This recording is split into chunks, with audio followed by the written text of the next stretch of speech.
Tive visto que cautela, em verdade, a reunião último dia 12 de junho, quando estava em caminho, a senhora ministra estava a invitar, ela começou a dar sua fruta, no sentido que a senhora e o Ministério de Enseñança a pedir para dois documentos que tinham valor.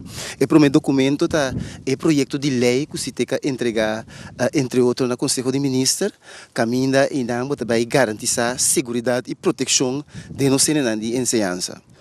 Incluso nós chauffeurs que transportamos muita escola também.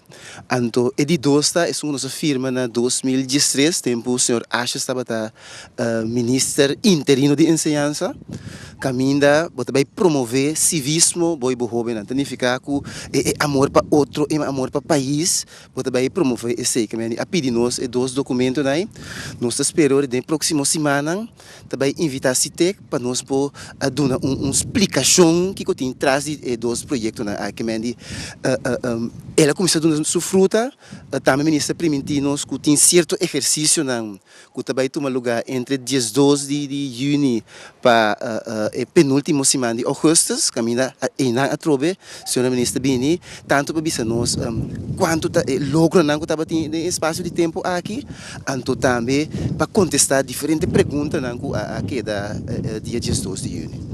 O senhor pretende ter que esperar de perder o hobby de seu colega na clausura de ano escolar aqui?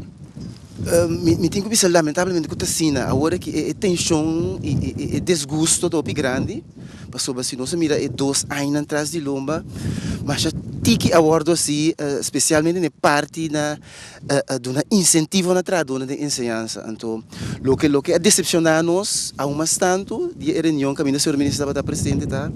Que a senhora ministra disse nós que não tem suficiente tradutor do Ministério de Enseñança. Significa que está exigir de tradona, de tour, tradona na escola, mas também tradona na diferentes instâncias de educação, para não cumprir cabalmente, pero ora tem que cumprir cabalmente o direito de tradona, não tem tradona no Ministério de Enseñança para pôr a cana e caminho para a tradona de Welt pode estar satisfeito. Então, isso tem nos roupa para preocupar. Me te querer, nós trabalhando 5 anos corso. E seguinte 5 anos, nós temos que planear para nós de verdade, senhora Angélica, para direito a nos enseñança. Tem 5 anos aqui.